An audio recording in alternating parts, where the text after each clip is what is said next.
The sea off the coast of Maine is a restless giant, vast, cold, and merciless.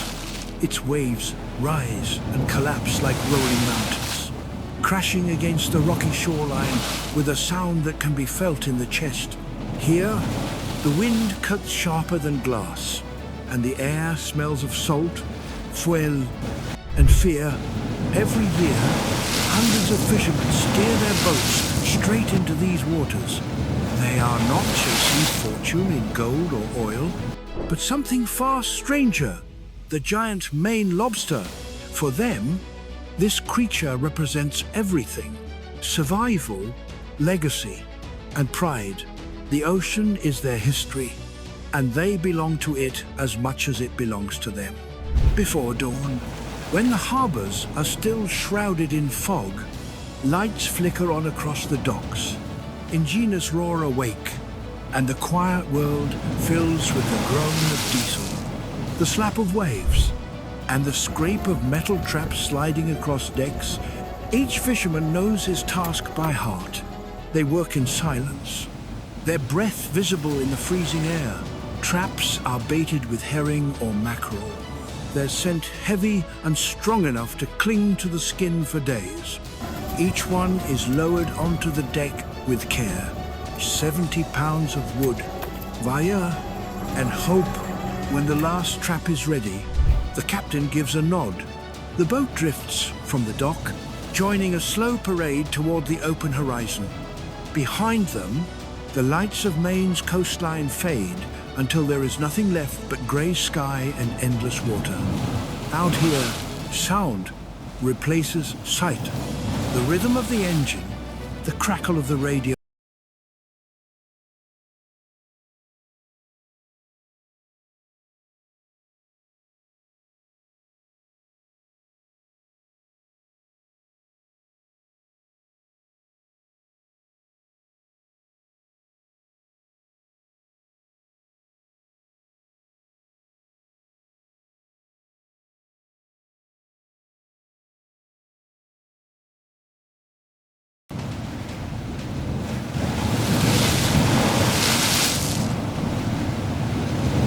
The traps go overboard one by one. The rope uncoils with a hiss, disappearing into the dark water below. Each buoy that bobs to the surface bears family colors: red and white, green and black, blue and yellow. They mark ownership, history, and the silent boundaries that divide generations of fishermen. Below, the world is a different kind of silence: cold, dark, and slow. Lobsters crawl between rocks, their shells armored, their claws powerful enough to crush bone. Some weigh over 40 pounds and have lived for decades. They know nothing of the humans above, only the faint vibration of the traps settling near their dens. Once the final trap sinks, the fishermen head home. They'll return tomorrow to see what fortune the ocean offers. Patience here is more valuable than strength. The sea gives only to those who endure it.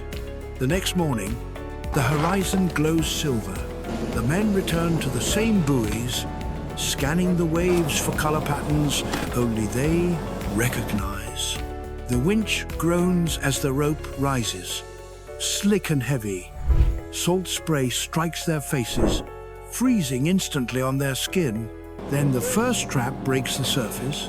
Sometimes there is nothing inside but empty shells and seaweed. Sometimes a crab or eel writhes among the bait. But when a lobster's dark claw appears, the mood changes. The men cheer quietly, almost reverently. Another piece of the ocean's wealth has surfaced. Each lobster is measured and inspected. Too small, it goes back, carrying eggs back again. Every rule matters. Taking too much today means losing everything tomorrow. Even on calm days, danger never leaves the deck. A single rope caught around a boot can drag a man overboard. The water below is near freezing. A fall here is a death sentence. The body goes numb in less than 2 minutes. And yet, they keep going because this is their life, their heritage, their test of endurance. They do not defy the sea, they work with it. Every drop of sweat, every breath of cold air is part of the same bargain they've made for generations. The sea never stays calm for long. By midday, clouds roll in from the North Atlantic, heavy, dark, and endless. The air thickens with moisture, and the wind begins to howl through the rigging. The captain senses what's coming before anyone says a word. He's seen this 100 times. The ocean is shifting. The sky turns white with spray. Rain lashes across their faces, and visibility vanishes into grey chaos. The boat heaves and groans, as if trying to tear itself apart. Ropes snap, metal clangs, and water floods across the deck. Every man holds on for his life. There's no time to think, only to react. The captain's voice cuts through the storm, commanding over the roar. For a few endless minutes, they are at the mercy of nature itself. And then, as quickly as it began, the fury fades. The waves ease, and silence returns, heavy and strange. The men look at each other. No one speaks. The sea has reminded them once again who is in charge.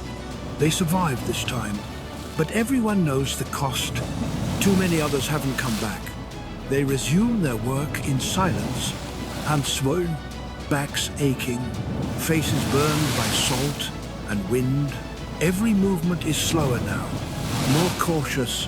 When they finally spot a buoy rocking in the waves, it feels like a small victory.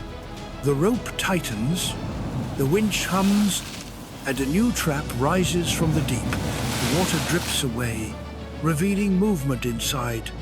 A large lobster thrashes against the wire. It's heavy, nearly 40 pounds.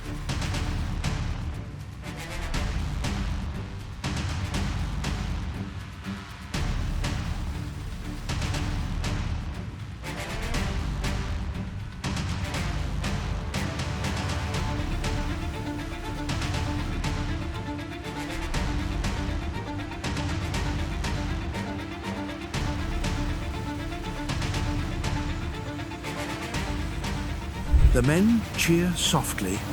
This is what they came for, a living relic of the sea. Older than most of them, strong enough to break fingers. The lobster's claws are quickly banded. It's measured and placed carefully into a tank of cold seawater. The deck smells of brine, oil, and life. They keep working, trap after trap, hour after hour. Each haul brings either triumph or disappointment. Each lobster is handled with care.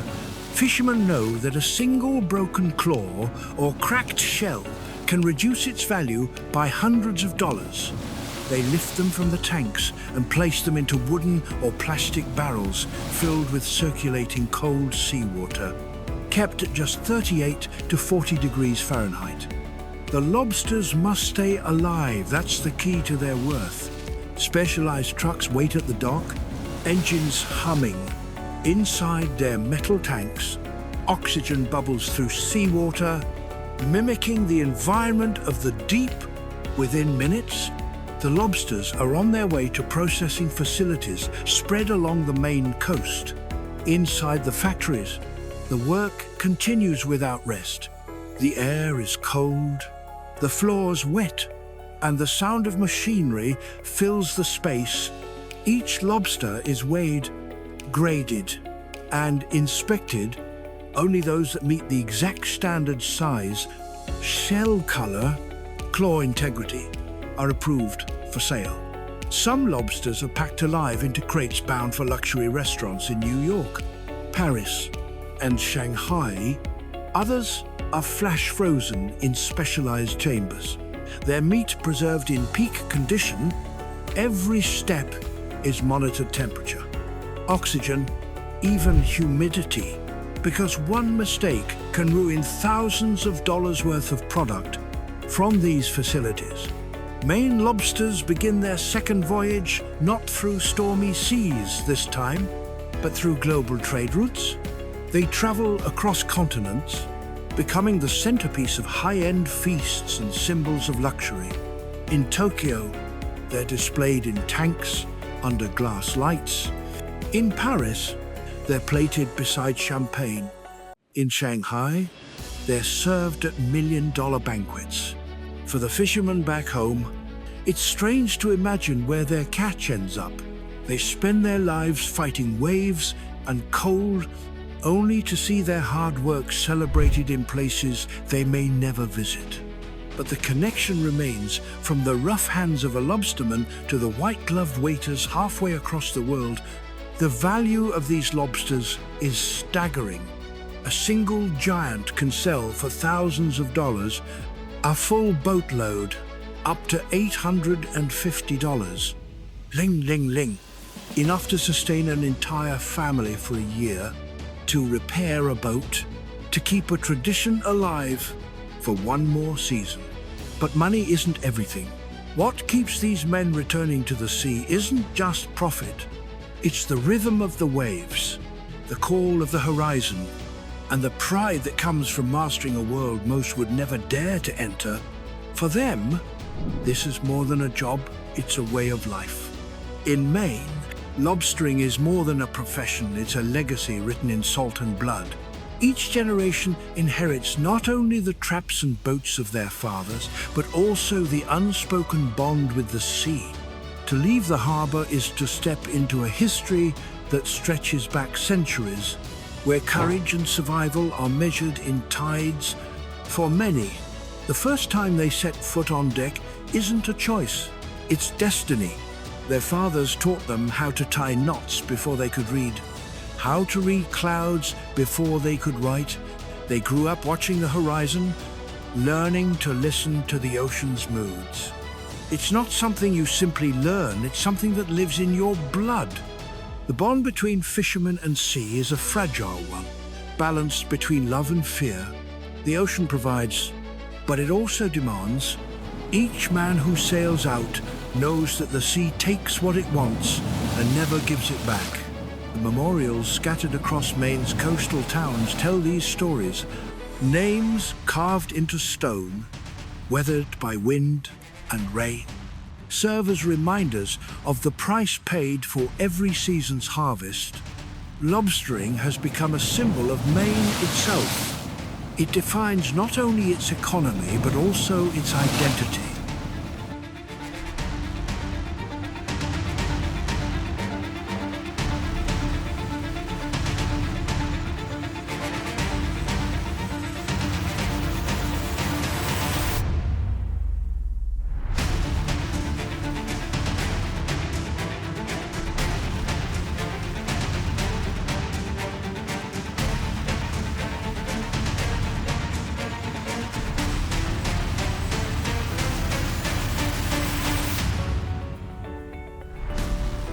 From small fishing villages to bustling coastal towns, everything connects back to the sea. The diners serving lobster rolls, the docks lined with traps, the markets where fresh catches gleam under the morning sun. But as the global appetite grows, the pressure on fishermen increases every year.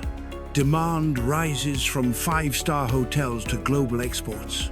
From private banquets in Shanghai to cruise ships in the Caribbean, the red shell of a Maine lobster has become a mark of prestige, a symbol of luxury on every continent. And with that fame comes a cost. To meet international demand, fishermen must work longer hours, drop more traps, and brave harsher conditions. The seafloor becomes crowded with lines and cages, and the balance between human hunger and natural rhythm begins to tilt. Maine's government has responded with some of the strictest fishing laws in the world. Traps are numbered and regulated. Catching lobsters that carry eggs is forbidden. There are limits on size too small, too large, both must go back. It's a system built not just on survival, but on respect for the future. These rules aren't just bureaucracy, they are lessons written by loss. Every fisherman knows what happens when greed overcomes patience. The ocean can go silent, and when that happens, no one wins. Even so, the rhythm continues drop. Wait, pull, repeat. It's a song older than memory. A cycle of risk and reward that has sustained entire communities for generations. Every successful catch feels like a small victory. But every storm is a reminder of how fragile it all is.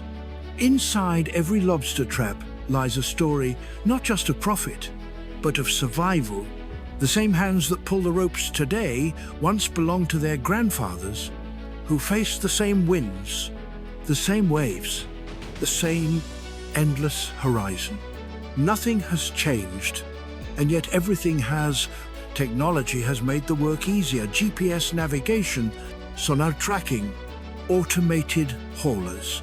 But no invention can tame the sea itself. Every storm still feels ancient. Every wave still carries the same threat. The ocean remains indifferent, eternal, untamed. In the quiet hours after a day's work, when the engines go silent and the stars return, the fishermen reflect.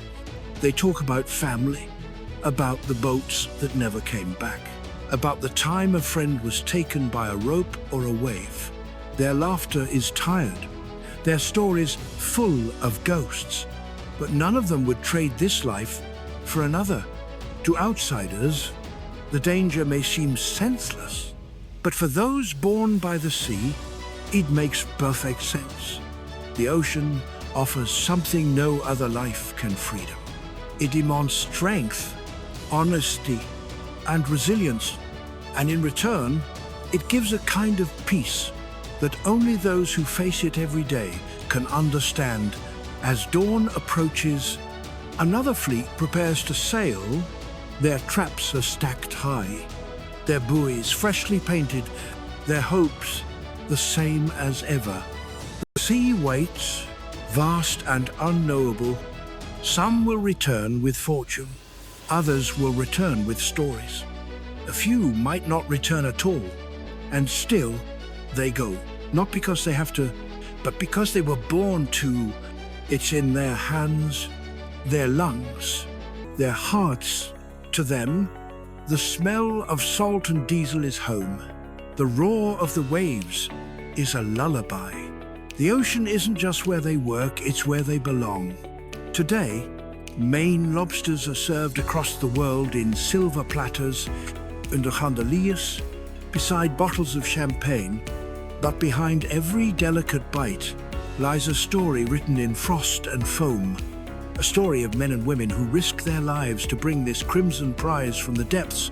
Every shell cracked at a fine dining table echoes with the crash of distant waves.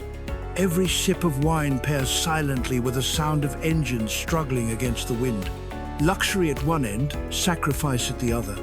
It is the invisible bridge between two worlds, comfort and survival. And so the question remains, how long can this balance hold? Can the ocean continue to give as much as we take? The answer, perhaps, lies in the hands of those who still wake before dawn, who still listen to the heartbeat of the sea, and who still respect its power. The waves off the coast of Maine still rise and fall, timeless and indifferent. And every time a boat leaves the harbor, it carries more than just traps and bait. It carries faith, courage, and a legacy carved by salt and storm. Because behind every giant lobster lies a story of endurance, honor, and the unbreakable